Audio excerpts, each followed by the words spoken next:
Hi, so today I'm going to sit down with Terry, and Terry has joined our team to work on the Brigantes tech space. And this is a new, or relatively new element within Brigantes. And what we found was we were being pulled into areas of business where we were being asked to look after the relationships with different businesses. And it was growing so much that we really need to bring a specialist in.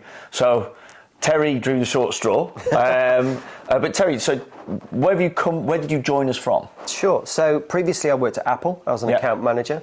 And then prior to that, I was in the Army. I was in there for 23 years. I was in the artillery and have a fires kind of background in communications.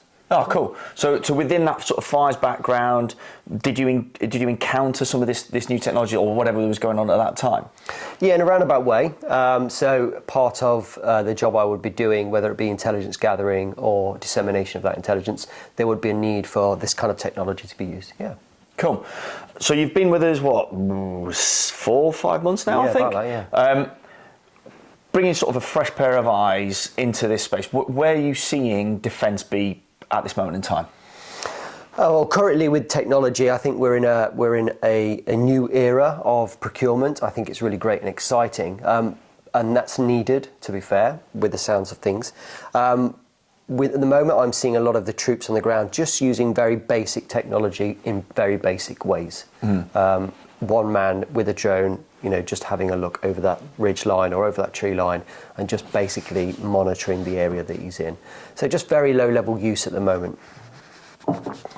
And then, so from that, so we've got a few bits and bobs in front of us, and I think it's fair to say, so the Brigantes USA, that is currently in service, but as you say, being used in a very, very small percentage of its capability. Yeah, sure. So I think with the Brigantes USA and the Gov version, it's a really very simple and very basic drone to use.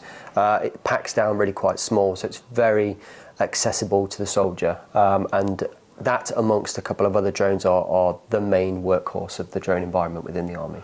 And then you've got an example of TAC. So this would be a thing that within the dismounted or soldier, dismounted situational awareness. Yep. Get that right. And then a laptop. We're going to talk about something about in a second. So now you've got these basic components.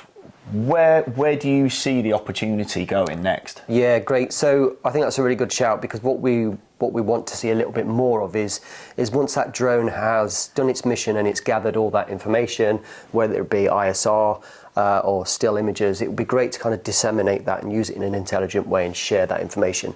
And this is where we are venturing more into that space. So we are using that information to download and then essentially render 3D images in near real time that we can then disseminate to the troops. And one of the ways we're using that is on the old ATAC through some software that we've just managed to procure called Farsight. And with that Farsight, because you've obviously taken me through it, and it is a game changer. I think to pick up on that, the ability to support decision making within that small team element, that really is a huge step forward. Sure. So we have 2 different variations of Farsight technology with us at the moment. We have the Node version on the laptop, which gives commanders that overview of the situation. Yeah. But we also have the version that's on the TAC. And what that does is, as I mentioned, it will give you a 3D image in near real time. It allows the commander to then manipulate that model, plot on their enemy locations, be able to see line of sight traces, plot on their routes that would avoid those enemy line of sight traces.